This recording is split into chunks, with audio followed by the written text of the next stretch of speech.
तो हमने ये WTO और उसके सब डिस्प्यूट वगैरह देखा। Now the next topic is trade agreements.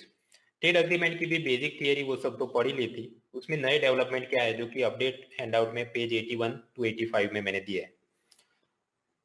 So what we had already learn, याद करो अमेरिका ओबामा के समय में उनका प्लान ये था कि पैसिफिक के आसपास के जो देश हैं उनका एक ट्रांस पैसिफिक पार्टनरशिप अग्रीमेंट बनाया जाए। मतलब आपस में 0% टैक्स, एक दूसरे को वर्कर वीजा आसानी से मिले, FDI जैसे और करेंसी कन्वर्टेबिलिटी नॉर्म आसान हो जाए वगैरह। लेकिन फिर डोनाल्ड ट्रंप सरकार आने पर उन्होंने कहा कि ये अग्रीमेंट हमको मंजूर नहीं, क्योंकि अमेरिका की कंपनियां मैक्सिको में और कहीं और फैक्ट्री लगा देंगी तो हमारे लोगों का रोजगार चला जाएगा। तो डोनाल्ड ट्रंप ने उसमें से विड्रॉ कर दिया। तो ओरिजिनली ट्रांस पैसिफिक पार्टनरशिप में 12 सदस्य प्रपोज्ड थे, माइनस अमेरिका चला गया तो बचे कितने? 11। तो उन 11 देशों ने तो आपस में अग्रीमेंट साइन कर लिया है।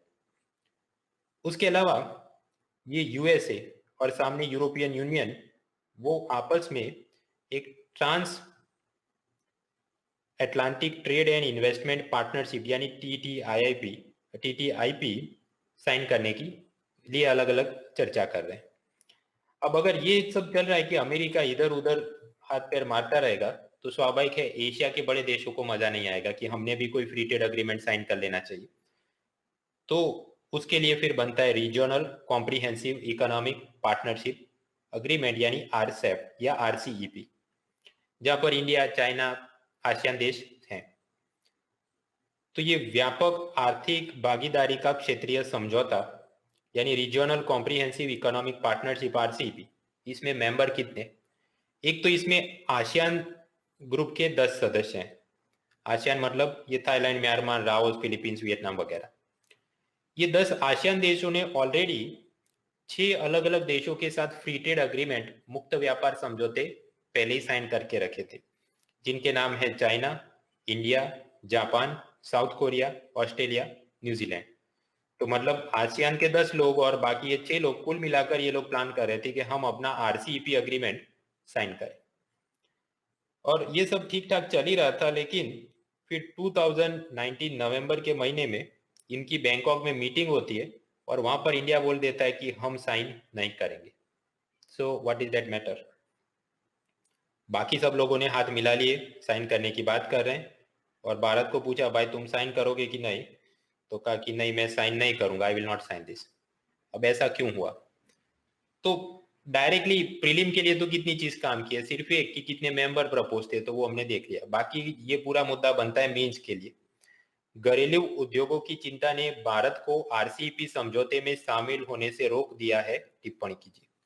Concerns for the domestic industry has prevented India from joining RCEP agreement. Comment. या दूसरा प्रश्न, क्या RCEP समझौते से बाहर रहने का भारत का निर्णय उचित है? गंभीर रूप से समीक्षा कीजिए। Is India's decision to stay out of RCEP agreement is appropriate? Examine critically.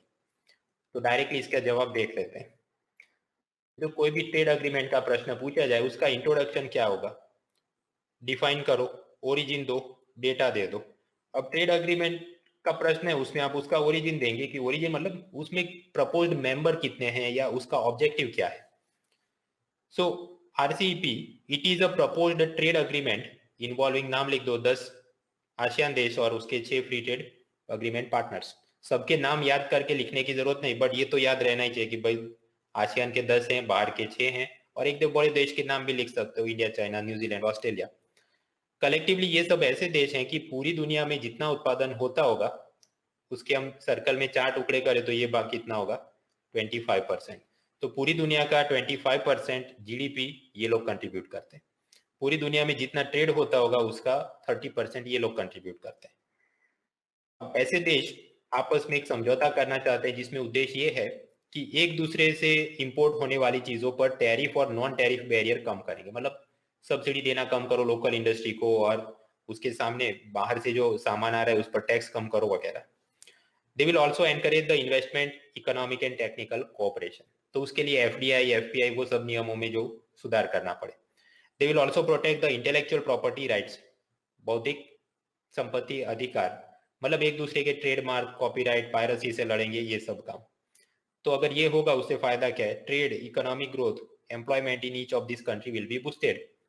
व्यापार, आर्थिक वृद्धि, रोजगार सब के अंदर बढ़ोतरी होगी। फिर भी भारत ने इसको साइन करने से मना कर दिया है, उसके कारण क्या है? 1 2 3 4 करके लिखो। पहला कारण ये है कि अगर आपस में हाथ मिला दे और बोल दे कि इन सब जगह से जितना भी माल आता है उस पर 0% इंपोर्ट ड्यूटी के नाम पर हम लोग क्या लेते हैं? कस्टम्स ड्यूटी, सीमा शुल्क 0 लगेगा, तो फिर तो चाइना का ऑलरेडी इतना सारा माल भारत में डंप हो रहा है, ये और बढ़ जाएगा। ऑलरेडी भारत की ये सभी आरसीईपी देशों के साथ $100 बिलियन की ट्रेड डेफिसिट है। मतलब वहां से हम इंपोर्ट ज्यादा करते हैं, एक्सपोर्ट कम करते हैं। उसमें चीन alone more than $50 billion trade deficit उनके साथ है। तो अगर आप बोले कि चीन के माल के ऊपर भी 0% टैक्स, तो सोचो कि कितना ज्यादा इंपोर्ट और बढ़ जाएगा, because their products will get cheaper. और उसके सामने हमारी micro small medium enterprise, automobile sector, steel industry, electronic goods, ये कोई भी चीन के साथ compete नहीं कर सकता, क्योंकि हमारे पास ऐसी टेक्नोलॉजी है नहीं। इसलिए भारत की ये इच्छा थी कि कम से कम चीन के माल पर तो हमको कुछ टैक्स लेने की छूट होनी चाहिए, सपोज कि 10% 12%, उसका 0 नहीं कर सकते। तो ये बवाल हो गई, इसलिए हमने साइन नहीं किया। दूसरा कारण, आरसीईपी समझौते के अंदर obviously India is there, China is there, और ये सब आसियान देश भी, जापान भी, साउथ कोरिया भी। थोड़ा साउथ में जाइए, 2 लोग हमको मिलते हैं। एक है ऑस्ट्रेलिया। ऑस्ट्रेलिया के अंदर आप जानते हैं वहां पर शीप पॉपुलेशन ज्यादा है, तो उसके वो मेरिनो शीप और वूल इंडस्ट्री, अच्छा चलिए वो है। उससे भी साउथ में जाइए, ये क्या दिखता है? New Zealand. New Zealand is famous for what? Dairy products. वैसे भारत के अंदर भी अमूल और डेयरी उत्पादन तो अच्छा ही है, लेकिन हमारी एक्सपर्टीज ज्यादातर लिक्विड मिल्क प्रोडक्ट में है, दूध, छाछ। तो ये क्या, लिक्विड मिल्क प्रोडक्ट की शेल्फ लाइफ कम होती है, वो मे बी 10 दिन 15 दिन, बहुत अच्छे वो कार्टन पैक में आते हैं अमूल के ताजा मिल्क, तो 6 महीने तक रह सकता है, उसके बाद तो बिगड़ ही जाएगा। और लिक्विड मिल्क प्रोडक्ट को दूर तक ट्रांसपोर्ट करने का खर्च भी ज्यादा आता है, तो हम लोग एक्सपोर्ट नहीं कर पाते बहुत। उसके सामने न्यूजीलैंड की खासियत ये है, they are expert in solid milk product, मतलब milk powder, cheese, milk chocolate. तो वो क्या है, वो तो लंबे 1 2 साल तक भी शायद बिगड़े नहीं, और उसको तो आप कंटेनर में भर के बहुत दूर तक एक्सपोर्ट कर सकते हैं। तो भारत को ये डर है कि अगर न्यूजीलैंड से आने वाले मिल्क प्रोडक्ट पर भी 0% टैक्स हो गया, तो हमारा ये लोकल अमूल के उत्पाद और बैकएंड में इंडियन डेयरी फार्मर्स को जो बिजनेस मिलता है, वो सब चौपट हो जाएगा। So therefore this is not agreeable to us. मतलब इस पर तो हमको सपोज की छूट होनी चाहिए, 12% टैक्स लगा सकते। ऑन सिमिलर रीजन, भारत के अंदर आप जानते हैं ये इधर वेस्ट बंगाल, दार्जिलिंग चाय के बागान हैं। साउथ में जाइए, केरला, कर्नाटक, वहां पर जो भी कॉफी और कार्डेमोम और स्पाइसीज, इलायची, मसाले, रबर, पेपर, काली मिर्च, इन सब के जितने बागान होंगे, प्लांटेशन होंगे, तो सामने इंडोनेशिया, मलेशिया और दूसरे आरसेप कंट्रीज, उनका सारा माल भारत में आना शुरू हो जाएगा, तो उनकी पैदावार हमसे ज्यादा है, शायद सस्ते में बेच सकते हैं। अब उस पर आप बोले 0% टैक्स, तो प्रॉब्लम क्या है, हमारे चाय, कॉफी, मसाला उत्पादकों को बहुत नुकसान हो जाएगा। तो इसलिए भी आरसीईपी हमको पसंद नहीं आया। इंडिया का ये कहना था कि चलिए हम लोग ये साइन कर भी ले, बट आप उसमें कुछ कंडीशन ऐसी रखो कि सपोज न्यूजीलैंड से पहले 100 किलोग्राम मिल्क चॉकलेट आते हैं तो 0% टैक्स, नो प्रॉब्लम। लेकिन उसके बाद 101वां किलोग्राम जब आए, तो वो जो नेक्स्ट 1 किलोग्राम है उस पर सपोज कि हमको 12% टैक्स लगाने की छूट होनी चाहिए, ताकि वो महंगा हो जाए और पब्लिक भारत की अमूल चॉकलेट ज्यादा खाए। तो हमें ऐसी ऑटोमेटिक ट्रिगर सेफगार्ड मैकेनिज्म चाहिए थी कि आयात अगर एक हद से ज्यादा बढ़ जाए तो अपने टैक्स हम उस पर लगा सके। If imports increase beyond X%, we should be able to increase the taxes. लेकिन ये सब बातें आरसीईपी देशों को मंजूर नहीं थी, कि ऐसा नहीं भाई, एक बार बोला कि 0% तो 0, फिर इसमें ये क्या ऑटोमेटिक ट्रिगर और ये सब नहीं चलेगा। मित्रों, सलमान भाई की एक मूवी आई थी वांटेड। वांटेड में उन्होंने ये कहा था, एक बार जो मैंने कमिटमेंट कर दी तो फिर मैं खुद की भी नहीं सुनता। Once I make a commitment I do not even listen to my self.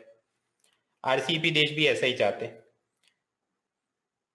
Trade agreements के अंदर कुछ ऐसा लिखा जाता है कि once you make a commitment कि हम लोग 0% टैक्स कर देंगे, तो फिर you can not revert from it, फिर आप आपने खुद की भी नहीं सुननी, वो आपने बात माननी होगी। इसको टेक्निकली बोला जाता है रैचेट ऑब्लिगेशन। ये रैचेट ऑब्लिगेशन का मतलब क्या है? सपोज भारत बोल दे कि 0% टैक्स करेंगे, या भारत बोल दे कि हम अपने टी प्लांटेशन को या कोकोनट एक्सपोर्टर्स के ऊपर हम उनको सब्सिडी देना बंद कर देंगे, तो फिर हमने वो बात से इलेक्शन आया और फिर मुकर गए, वो सब नहीं चलेगा। You cannot revert from your commitment. तो भारत ने कहा नहीं, ऐसा नहीं, हमको तो सर्टेन एग्जेम्पशन, वो वही बात कि वो 100 किलो से ज्यादा हो तो ऐसा होना चाहिए, इतना इंपोर्ट हो जाए तो ये होना चाहिए। So we are not agreeing for the ratchet obligation. RCEP agreement में एक और बात थी, फ्री फ्लो ऑफ डेटा। मतलब सपोज चाइना की हुए कंपनी है और वो भारत में मोबाइल बेचती है। अब मोबाइल में भी हम लोग अपने कॉन्टेक्ट सेव करते हैं, फोटोग्राफ सेव करते हैं, आजकल वो भी सब क्लाउड के अंदर स्टोर कर सकते हैं। तो हुए वाला वो चाहे तो चाइना के सर्वर में, या उसको सस्ता पड़े तो ऑस्ट्रेलिया के सर्वर में भी रख सके। Free flow of data, company can share the private data, store the private data in foreign servers of the RCP country. उस पर कोई रोकथाम नहीं होनी चाहिए।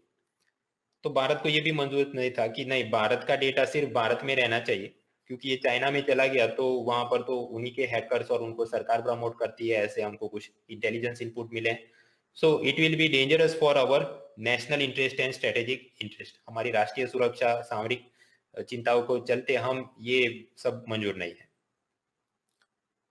तो दिस इज वन पार्ट जहां पर हमने देखा कि इन कारणों के चलते इंडिया ने आरसीईपी अग्रीमेंट पर साइन करने से मना कर दिया। अब एक दूसरा भी क्वेश्चन था कि क्या भारत का निर्णय उचित था, वॉज इट अप्रोप्रिएट। तो यहाँ पर काउंटर व्यू भी चलते हैं। काउंटर व्यू कुछ ऐसा चलता है कि नहीं, भारत ने इतनी जिद नहीं करनी चाहिए थी दूल्हे के जीजा की तरह, मान लेना चाहिए था, थोड़ा आप दे दीजिए, थोड़ा वो दे देंगे, and then we should settle and sign this agreement. India should have joined the RCP agreement, ऐसा काउंटर व्यू है। ये काउंटर व्यू की जस्टिफिकेशन क्या है? अगर आप लोग इंडियन आइडल देखें तो उसमें एक कॉमन थीम हर बार देखने को मिलता है, मैं बहुत गरीब हूं, मुझे इंडियन आइडल बना दो। That is the way they portray the things. अब वो देखकर मुझे भी कई बार डाउट होता है, भाई गरीब है तो आपके पास इतना महंगा जैकेट और इतनी महंगी घड़ी, वो सब कैसे आ गई? बट खैर, वो अनु मलिक अब उधर भी नहीं है, तो एनीवेज। तो भारत का भी हर एक जगह ट्रेड अग्रीमेंट में ऐसा ही कहना होता है कि India is a very poor country, हम बहुत गरीब हैं, तो हमें अपने किसानों की रक्षा करनी है, हमारे माइक्रो स्मॉल मीडियम एंटरप्राइज की रक्षा करनी है। तो हम तो उनको सब्सिडी देते रहेंगे, हम तो इंपोर्टेड प्रोडक्ट पर टैक्स लगाते रहेंगे, लेकिन जब हम आपके देश में भेजे तो उधर 0% टैक्स होने चाहिए, ऐसी हम पेशकश करते रहते हैं। इससे अमेरिका और कई बड़े देशों को चिंता तकलीफ है कि आपकी $1 ट्रिलियन इकोनॉमी है और फिर भी गरीबी का ये राग आप आलापते हैं। तो भाई आपने भी ट्रेड बैरियर कम करने चाहिए। एक हाथ से तो ताली नहीं बज सकती, दो हाथ से ताली बज सकती है, तभी तो ट्रेड अग्रीमेंट साइन होंगे। और ये मैं नहीं कह रहा, ये इकोनॉमिक सर्वे बोल रहा है।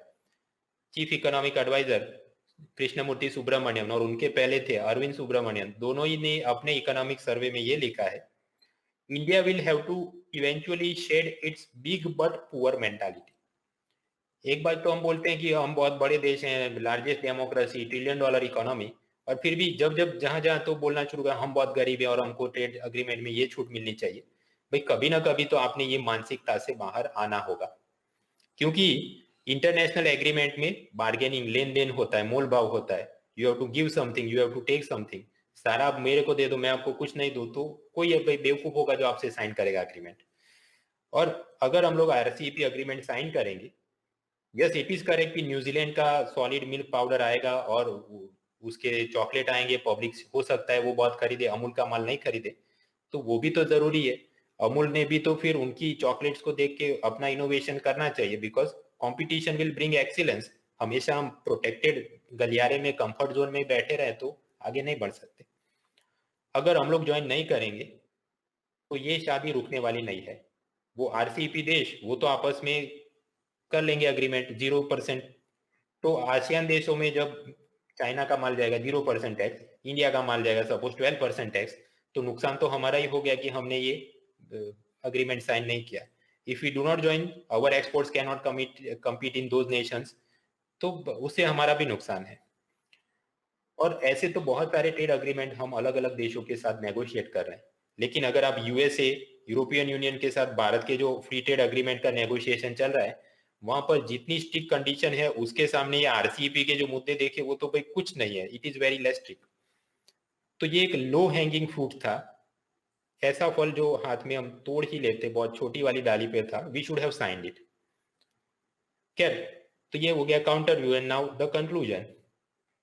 कंक्लूजन में क्या लिखना है कि ये मुद्दे थे जिसकी आशंका और चिंता के चलते भारत ने साइन नहीं किया, लेकिन ऐसा भी नहीं कि हमने परमानेंटली ना कर दी है।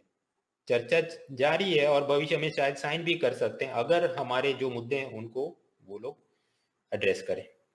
So it is true that India could have signed it and gained from the export sectors, बात सही है, फायदा हो सकता था, लेकिन जो प्रेजेंट फॉर्मेट है it did not fully address India issues, particularly domestic industry, जहां पर dairy industry, spices industry, MSME, automobiles, इसलिए हमने साइन नहीं किया है। बाकी के जो मेंबर नेशन है उन्होंने तो तय किया कि 2020 के अंत तक वो लोग साइन कर देंगे, और वो भारत को भी मनाने की कोशिश कर रहे हैं। They are trying to convince India to get on board. हमने भी परमानेंटली ना नहीं कहा है, अगर हमारे सब कंसर्न्स एड्रेस होंगे तो may be we could sign it in future. इधर आपका होमवर्क ये है, इकोनॉमिक सर्वे 2019-20 जो कब आया होगा, जनवरी 2020 में, उसका आप फाइनेंस मिनिस्ट्री की वेबसाइट से उसको डाउनलोड कर सकते हैं, इंग्लिश में भी मिलता है, हिंदी में भी। उसका वॉल्यूम 2 डाउनलोड करो, उसके अंदर चैप्टर 6 के एंड पार्ट में आप जाइए एनेक्स 2, वहां पर उन्होंने लिस्ट दिया कि इंडिया श्रीलंका एफटीए, फिर India and this countries SAFTA agreement, India Nepal. तो यहाँ पर सिर्फ आपने ये नाम देख लेना है कि कौन कौन से ग्रुप या कंट्री के साथ कर रहे हैं। इधर से एक बार प्रश्न आ चुका है, जैसे कि इंडिया बीटीआईए अग्रीमेंट किसके साथ चर्चा चले, तो जवाब है यूरोपियन यूनियन। तो जरा ऊपर ऊपर से वो देख लेना। ये लेटेस्ट इकोनॉमिक सर्वे जो जनवरी 2020 में आया, उसमें उसने एनालिसिस दिया कि हमने बहुत सारे देशों के साथ फ्री ट्रेड अग्रीमेंट यानी मुक्त व्यापार समझौते करे हैं, तो उससे हमको फायदा हुआ कि नहीं। अगर हम लोग सिर्फ साउथ कोरिया, जापान और श्रीलंका देखें कि उनके साथ हमने एफटीए साइन किया, उसका मतलब क्या, हमारा माल जापान में जाए तो उस पर 0% टैक्स, बट जापान का माल भारत में आए तो उस पर 0% टैक्स। अब ऐसा एग्रीमेंट साइन करने के बाद पता ये चला कि सपोज हमारे एक्सपोर्ट पहले से 10% ज्यादा बढ़ गए जापान में, क्योंकि अब माल सस्ता हो गया तो जापान की पब्लिक खुशी खुशी खरीदेगी।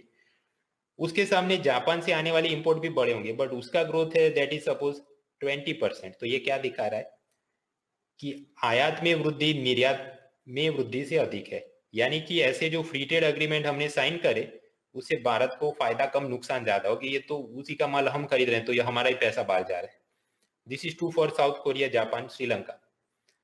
लेकिन इकोनॉमिक सर्वे ने फिर सभी जो 200-300 अलग अलग देश या ग्रुपिंग के साथ हमारे अग्रीमेंट के बारे में देखा होगा, और फिर कहा कि कलेक्टिवली सबका अगर हम लोग समेशन करें, ये देश वो देश करते करते, तो पता चलता है कि ओवरऑल इंपोर्ट में जितना ग्रोथ हुआ है उससे ज्यादा एक्सपोर्ट में ग्रोथ हुआ है, यानी कि ओवरऑल हमको फायदा हुआ है कुल मिलाकर, थोड़े देशों के साथ कुछ दिक्कत हुई होगी।